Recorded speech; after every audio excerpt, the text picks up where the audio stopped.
नमस्कार। आज बॉस चालू करते हैं चैप्टर। देखिए, अभी तक जो सब चल रहा है वो चल रहा है इन्वेस्टिगेशन। किसी भी क्रिमिनल ट्रायल के कुछ पहलुओं को समझ लो क्या है। जैसे मनुष्य की लाइफ जीवन और मृत्यु में बटी हुई है ना, और कुछ बीच का हिस्सा है। ऐसे जो ट्रायल है ना, उसका पहला पोर्शन तो है इन्वेस्टिगेशन और दूसरा है ट्रायल और फाइनल है कंक्लूजन। तो हमने पूरी सीआरपीसी को दो ही भागों में बांटा है, इन्वेस्टिगेशन और ट्रायल। बाद का पोर्शन अपील वपील में चला जाता है, अपील रिवीजन ये सब में चला जाता है बाद का पोर्शन।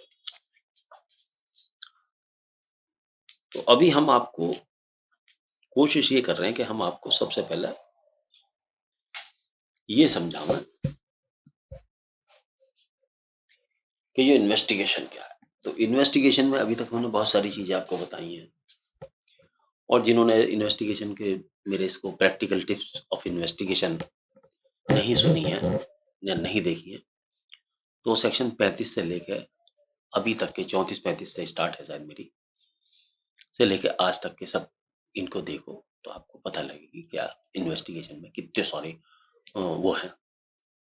अब दूसरी बात है, अब चलिए, ऐसा होता है कि कभी कभी क्या होता है, किसी आदमी ने ये लिखा है कि जी फलाने आदमी ने मेरे नकली कागज बना लिए हैं, नकली दस्तखत बना लिए हैं या नकली कागज बना लिए हैं, और वो पुलिस को बताता है तो पुलिस उसकी एफआईआर दर्ज कर लेती है। पुलिस की एफआईआर दर्ज करने के बाद में डॉक्यूमेंट तो अभियुक्त की कस्टडी में है।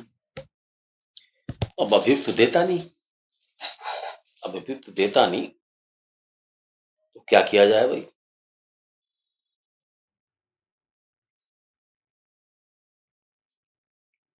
तो लेजिस्लेचर ने इन्वेस्टिगेशन ऑफिसर को, देखिए इन्वेस्टिगेशन जो ऑफिसर होता है उसकी जो शक्तियां हैं वो बहुत सारी हैं।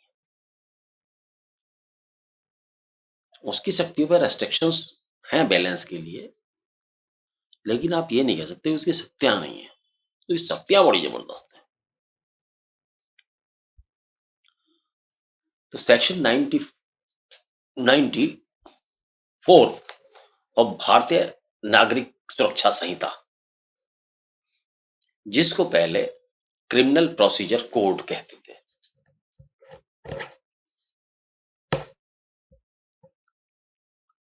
जिसको पहले क्रिमिनल प्रोसीजर कोड कहते थे, ये जो है आईओ को, इन्वेस्टिगेशन ऑफिसर को ये पावर प्रदान करती है कि दस्तावेज कैसे प्रोक्योर करें। मुलजिम तो दे नहीं रहा, मुलजिम तो मना करता है। अब उसका तरीका भी देख लो। इसमें एक बात यहीं पर आप समझ लो, एक तो होते हैं दस्तावेज और एक होते हैं लेटर्स। दस्तावेज और लेटर्स, कौन से लेटर्स की बात कर रहा हूं? पुलिस ऑफिशियल किसी भी डाकखाने को तो डायरेक्ट नोटिस नहीं दे सकते प्रोडक्शन ऑफ डॉक्यूमेंट का, लेकिन हिंदुस्तान में जितने भी डिपार्टमेंट हैं इसको डाक और तार को छोड़कर बाकी सबके अधिकारी को, चीफ को, हेड को एक आईओ की पावर है, इंस्पेक्टर की, सब इंस्पेक्टर की पावर है वो कि वो उन्हें नोटिस इशू कर सकता है। ये दो पावर्स वेस्टेड हैं, एक तो मजिस्ट्रेट साहब के अंदर, कोई भी न्यायालय हो, या पुलिस थाने के एसएचओ। इन दो पावरों के बिना इन्वेस्टिगेशन हो ही नहीं सकता। इन्वेस्टिगेशन के लिए ये अत्याधिक आवश्यक है कि पावर्स दी जाएं, क्योंकि कोई भी मुलजिम नहीं चाहेगा या कोई भी सरकारी कर्मचारी भी कहाँ मुश्किल से कागज देते हैं। कई बार तो इतनी टाल मटोल करते हैं कि इन्वेस्टिगेशन ऑफिसर परेशान होता था। तो सेक्शन 94 मैं आपको पढ़ता हूँ जरा सा था आप समझ लें। तो मान लो किसी ने आपके नकली दस्तखत बना लिए हैं और वो कागज उसके पास है और वो उसमें हर जगह क्लेम कर रहा कि नहीं मैं मालिक हूँ प्रॉपर्टी का, मैं मालिक हूँ प्रॉपर्टी इस बेहाफ पे। तो अब उस पर आपके असली दस्तखत हैं नकली दस्तखत हैं जिसको वो कह रहा है, तो वो कैसे हो? अब जब उसके हाथ में है, वो फाड़ दे डिस्ट्रॉयड कर दे ये अलग बात है, लेकिन उसने कहीं पे क्लेम की है वो प्रॉपर्टी किसी डिपार्टमेंट में कहीं पे, तो ये जो डॉक्यूमेंट है हमारा ये किसी भी व्यक्ति के पास चाहे वो गवाह हो, मुलजिम हो या किसी के पास भी यदि कोई डॉक्यूमेंट है तो उसके नोटिस के लिए ये कहती है। इसके लिए बाकायदा तलाशी वगैरह का सारे प्रोविजंस ये आपको बताएगी। जरा सा अभी सुन लें जरा सा। When ever section 94 the heading is summon to produce documents or other things, summon to produce document or other things। तो ये एक इन्वेस्टिगेशन ऑफिसर की तरह है। इन्वेस्टिगेशन एक नोटिस बनाकर नोटिस अंडर सेक्शन और एड्रेस कर देगा जिस व्यक्ति से लेने हैं, चाहे वो कोई डिपार्टमेंट हो, मुलजिम हो, जो भी है, जिसके पास भी केस से रिलेटेड डॉक्यूमेंट है, सबसे मांग सकता है। ये पावर है उसकी। क्या कहता है sir? Whenever any court or any officer in charge of the police station consider that, question क्या है? Whenever court or officer in charge means SHO of the police station। Station of SHO का मतलब होता station house officer, SHO station house officer, station house officer या station head officer. Station house ही हमें तो याद तक है, SHO को हम तो ये कहते हैं SHO station house officer. Whenever any court or any officer in charge of a police station consider that the production of any document, electronic communication, including communication device, which is likely to contain digital evidence or other thing, is necessary to desirable for the purpose of any investigation, inquiry, trial। देखिए word है investigation, inquiry और trial or other proceedings under this Samhita by or before such court or officer, such court may issue a summon or such officer may by a written order either in physical form or in electronic forms require the person in whose possession or power such documents or thing is believed to be to attend and produce it at the same time and place stated in the summon or order। तो any court can issue summon in this regard or any SHO can issue order in this regard। इसे notice form में हो सकता है और notice के अंदर जो लैंग्वेज होती है वो ऑर्डर की होती है। आगे क्या कहता है जरा सा और सुना। Any person required under this section merely to produce a document or other things shall be deemed to have complied with the requisition of the cause, such document or things to be produced instead of attending personally to produce the same। किसी के द्वारा भिजवा भी सकता है अगर notice मिलता है किसी। Nothing in this section shall be deemed to affect the section 129 and 130 of the Bharatiya साक्ष्य अधिनियम और the bankers book evidence act 1891 to apply a letter, postcard or other document or any parcel or things in custody of the postal authority। Postal authority वालों को भी नहीं किया जा सकता, उसके लिए एक स्पेशल सेक्शन है, वो स्पेशल सेक्शन भी बताया जाएगा आपको। उसकी प्रक्रिया सेक्शन 95 में दी गई है। यहां सिर्फ ये बताने का उद्देश्य है कि क्या क्या हमें करना होता है।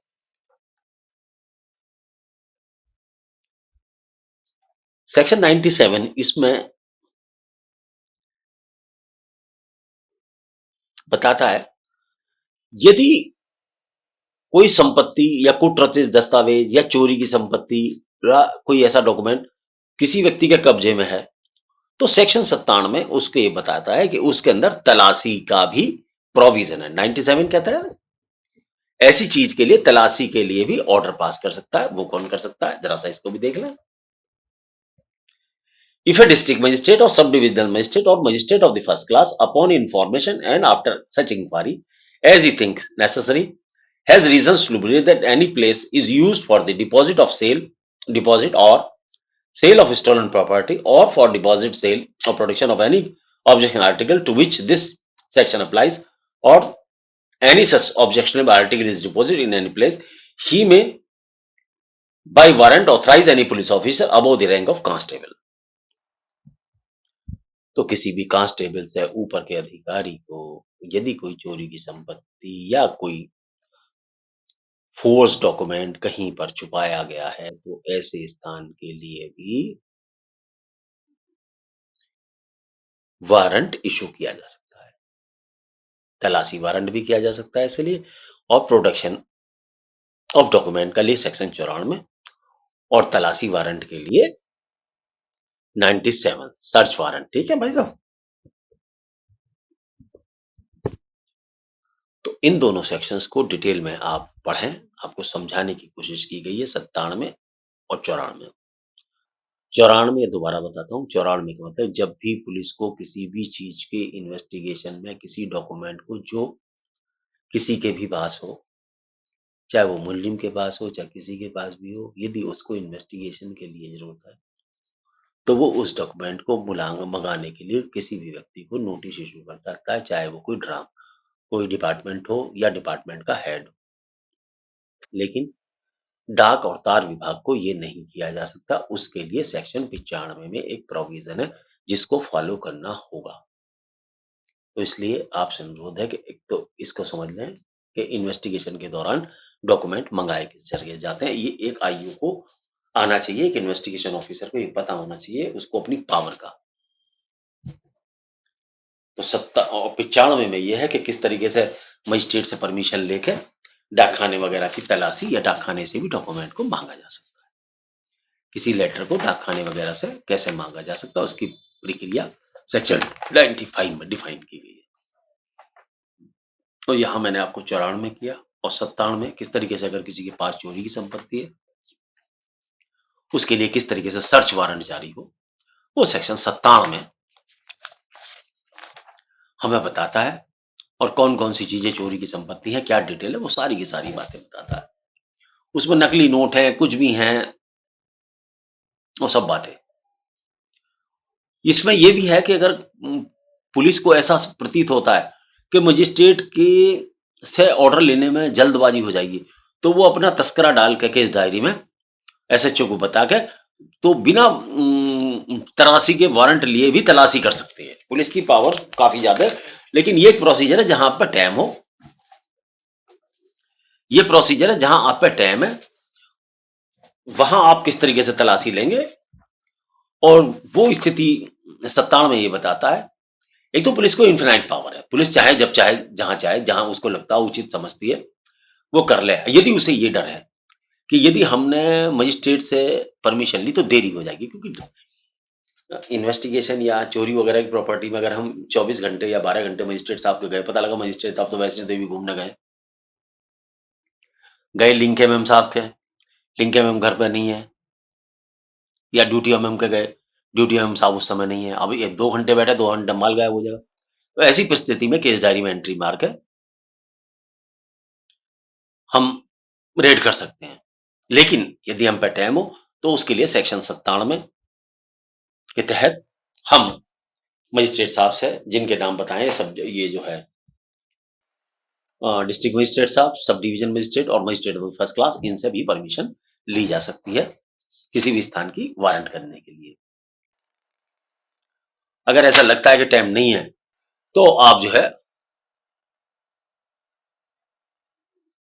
पुलिस वैसे भी रिकवरी कर सकती है।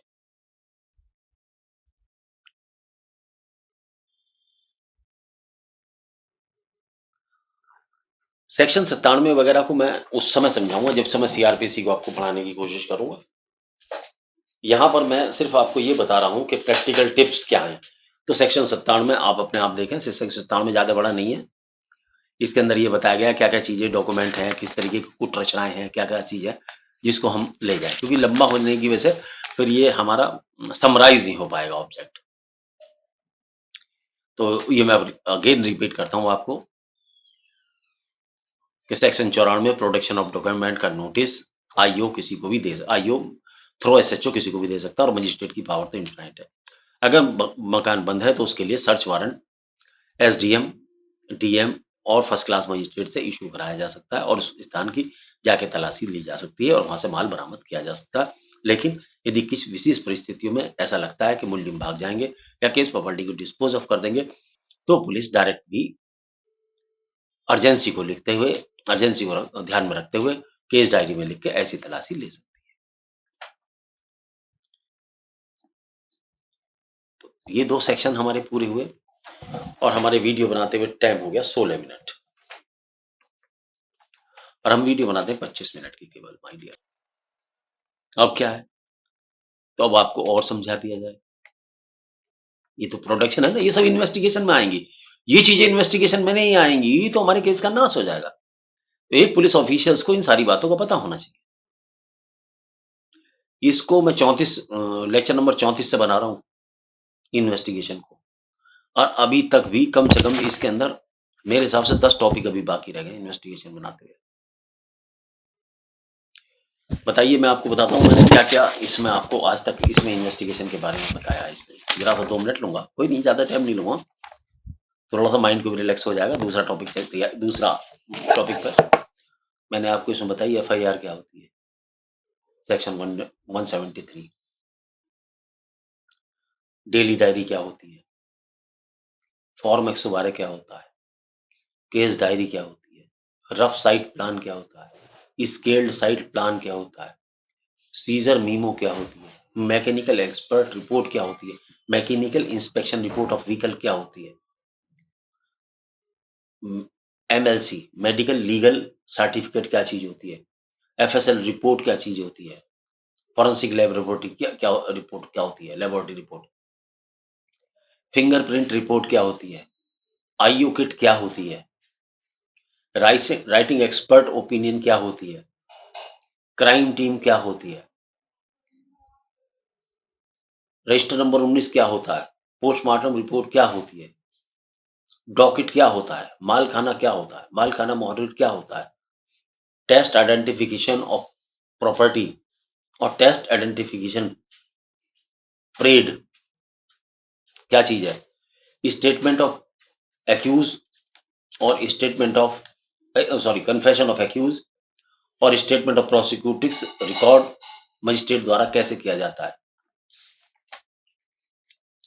वीडियोग्राफी बैलिस्टिक एक्सपर्ट क्या होता है, राइटिंग एक्सपर्ट क्या होता है, स्केच ऑफ वेपन क्यों बनाना अनिवार्य है, handing over memo of seal क्यों दी जाती है, एग्जिबिट्स क्या है, एग्जिबिट्स कोर्ट में कैसे डाले जाते हैं, एग्जिबिट्स नंबर कैसे दिए जाते हैं, डिस्क्लोजर स्टेटमेंट पुलिस कैसे रिकॉर्ड करती है, उसकी क्या वैल्यू है, उस तलाशी क्यों कैसे ली जाती है, रिकवरी मीमो क्या चीज है, बरामदगी मीमो क्या चीज है, मौके से सब जो सामान उठाया जाता है उसको कैसे कब्जे में लिया जाए, सीसीटीवी फुटेज कैसे कब्जे में ली जाए, सीजर मीमो डॉक्यूमेंट कैसे कब्जे में लिए जाए, सैंपल्स कैसे कब्जे में लिए जाए, कोर्ट में सीसीटीवी फुटेज को कैसे सिद्ध किया जाए,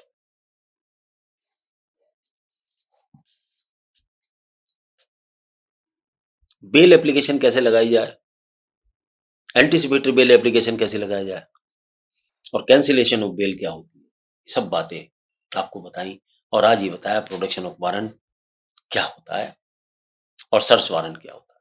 अब इस टॉपिक का अगला चैप्टर देखिए, नेक्स्ट सेक्शन है हमारा जो हम पढ़ाने जा रहे हैं 72।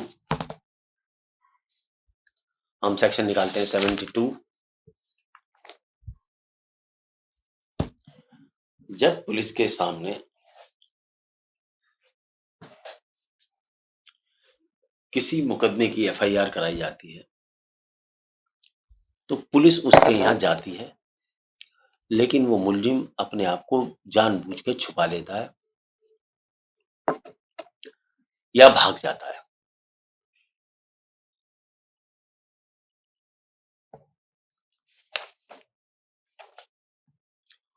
तो पुलिस के पास एक पावर होती है, वो पावर होती है कि वो उसे अरेस्ट करने की कोशिश करे, उसके घर पे छापा मारे। अगर उसके यहाँ छापा मारती है और वो नहीं मिलता है, तो 2 प्रकार के वारंट होते हैं, बेलेबल वारंट और नॉन बेलेबल वारंट। क्या होते हैं? बेलेबल वारंट और नॉन बेलेबल वारंट। एक परिस्थिति तो ऐसी होती है जब कोर्ट को किसी गवाह को बुलाना होता है, तो कोर्ट बेलेबल वारंट पहले करती है, बाद में नॉन बेलेबल वारंट भी कर देती है गवाह की। लेकिन जहां पर मामला ये होता है कि मुलजिम अपनी गिरफ्तारी से बच रहा है और उसका अरेस्ट किया जाना बहुत अनिवार्य है और वो बड़े सीरियस केस में वांटेड है,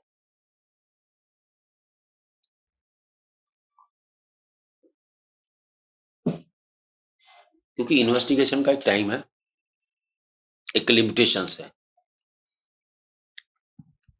आपको चार्जशीट का लिमिटेशन का एक सेक्शन आता है। लिमिटेशन जरूर बताया जाएगा। बिना लिमिटेशन के तो आईओ क्या बात है, फाइल को लिए बैठा रहता है। लेकिन अब चलो लिमिटेशन का बात नहीं है, अभी इस पे अधूरा रह जाएगा चैप्टर। तो क्या होता है कि मुलजिम हमें लगता है कि भाग रहा है, तो हम मजिस्ट्रेट साहब के पास एप्लीकेशन लगाएंगे कि सर ये भाग रहा है। अब जैसे मान लो ये भी कलकत्ता में, सॉरी कोलकाता मतलब बंगाल में एक डॉक्टर साहब के साथ बलात्कार हो गया। अब ऐसे केस में अर्जेंसी रहती है, पब्लिक भी वो करती है, आक्रामक हो जाती है। तो ऐसे में क्या करता है कि हमने अरेस्ट अरेस्ट डाली, मतलब रेड डाली, नहीं मिला आदमी, मान लो सपोज करो नहीं मिला, तो हम क्या करेंगे, तुरंत मजिस्ट्रेट साहब के पास एक वो लगाएंगे, एप्लीकेशन लगाएंगे मजिस्ट्रेट साहब के कि सर इसके खिलाफ जो है नॉन अवेलेबल वारंट जारी कर दिया जाए, ये नहीं मिल रहा, जानबूझ के भाग गया है। तो सेक्शन 72 रिगार्डिंग गिरफ्तारी वारंट के लिए है। क्या है? रिगार्डिंग वारंट के लिए वारंट बेलेबल भी होता है और वारंट नॉन बेलेबल होता है। अगर कोर्ट को बेलेबल वारंट इशू करना होता है तो उसमें लिख देती है कि इतने जमानती देके आप छोड़ दोगे और तो ये इतने दिन में ये पेश हो जाए। लेकिन कभी कभी ऐसी पोजीशन होती है कि मामला संगीन होता है और वो गड़बड़ा जाता है, मामला बहुत जरूरी होता है उसको अरेस्ट करना। तब क्या है, तब सेक्शन 72 हमें पुलिस कैसे वारंट ले और आगे, क्योंकि इसमें अभी बहुत सारी कार्रवाई करनी है, इसलिए इसको समझना जरूरी है वारंट को। Section 72 form of warrant of arrest and duration. Form form क्या होगा, इसके का प्रारूप और अवधि क्या होगी, इसकी लिमिटेशन क्या होगी। न्यायालय द्वारा इस संहिता के अधीन जारी किया गया गिरफ्तारी का प्रत्येक वारंट लिखित रूप में होना चाहिए। The first condition is that warrant must be in writing और ऑन रिटन परफॉर्म, और ऐसे न्यायालय के पीठासीन अधिकारी द्वारा, और it must be signed by the presiding officer of the court, और it should be keeping it should be bear the seal bear the seal of the court issuing it।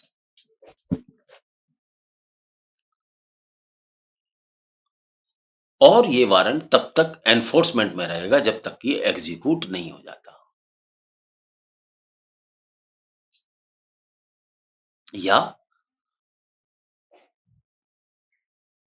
जिस कोर्ट ने इसे जारी किया वो इसे कैंसिल नहीं कर देती।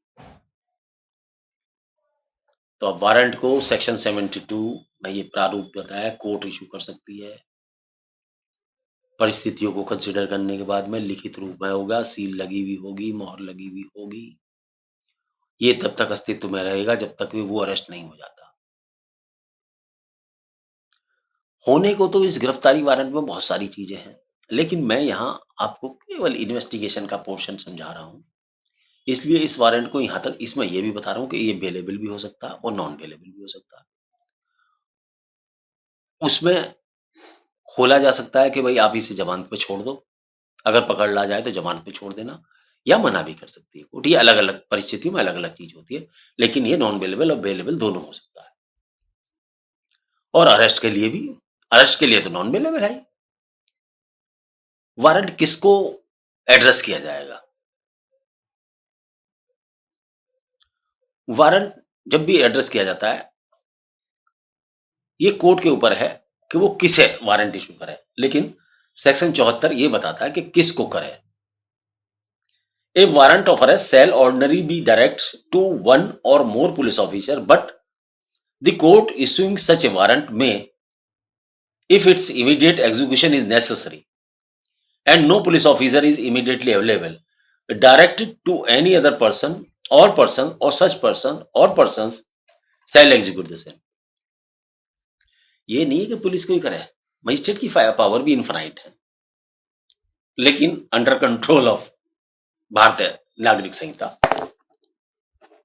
वो चाहे तो किसी व्यक्ति को भी दे सकते हैं वारंट, मुझे भी दे सकते हैं कि जाइए शर्मा जी आप करके लाइए, मैं भी करके लाऊंगा। I am bound by law, I am bound by the order of court, it is my duty to obey the order. तो किसी भी व्यक्ति को जैसा उचित कोर्ट उचित समझे वारंट इशू किया जाता। When a warrant is directed to more officer or persons than one, it may be executed by all or by anyone or by more of them. ये हमारा पूरा वारंट पढ़ाने का आपको इस समय वो नहीं है, क्योंकि हमें 30 मिनट में करना है और सारा टॉपिक को कवर करना है, तो हम सारा नहीं समझा। तो हमारा कहने का मतलब है, जब इन्वेस्टिगेशन में कोई आदमी ज्वाइन नहीं करता और परेशान करता है, तो उसका वारंट कराया जा सकता है बस। जब ऐसा वारंट इशू होने के बावजूद भी और वारंट में लिखे गए टाइम के बावजूद भी आदमी कोर्ट में दाखिल नहीं होता है, अगर आदमी उसके बावजूद भी कोर्ट में दाखिल नहीं होता है, तब के लिए जो प्रक्रिया है, हम 3 मिनट है, 3 मिनट में उस प्रक्रिया पर हम आते हैं भाई साहब, और सेक्शन 84 निकाल लें आप भी बहुत जल्दी।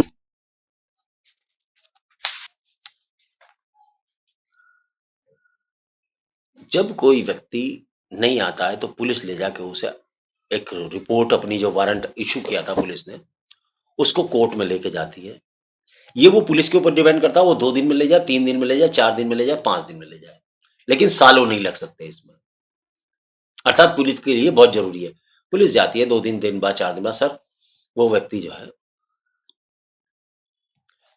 सर हम वारंट लेके भी हमने काफी तलाश करा लेकिन वो कहीं नहीं मिल रहा। हमने इंडिया में कई जगह तलाशी कर ली, वो केस डायरी में सारी की सारी डिटेल डाल देती है कि भाई हमारे तो मिल नहीं रहा जनाब। उसके घर पे भी कहीं आया जी, उसके दोस्तों पे कह दिया, उसके टेलीफोन पे मैसेज भी डाल दिया, सब जगह कोशिश कर ली, हमने नहीं मिल रहा। तो पुलिस एक एप्लीकेशन देगी, सेक्शन लिखने की जरूरत नहीं है कि जनाब इस व्यक्ति को फरार घोषित कर दिया जाए, इस व्यक्ति को फरार घोषित कर दिया जाए। तो कोर्ट उसमें कंसीडर करके पूरा पढ़ लिख के समझ के मामले को, केस डायरी वगैरह तसल्ली बख्श होने के बाद में कोर्ट सेक्शन 84 में ये ऑर्डर कर सकती है कि भाई इस व्यक्ति को फरार घोषित कर दिया जाए। फरार घोषित करने के 2 प्रोविजंस हैं। एक तो कोर्ट जो है अपना फरारी का जो लेटर बनाए, फरारी का जो ऑर्डर है वो बनाए, और उसके अंदर ये लिख दे कि भाई आप फलाने फलाने दिन हाजिर हो कोर्ट में, लेकिन ये दिन, ये पीरियड 30 दिन से कम नहीं होना चाहिए। इसको आप माइंड में रखें। जिस दिन ये ऑर्डर निकला जाएगा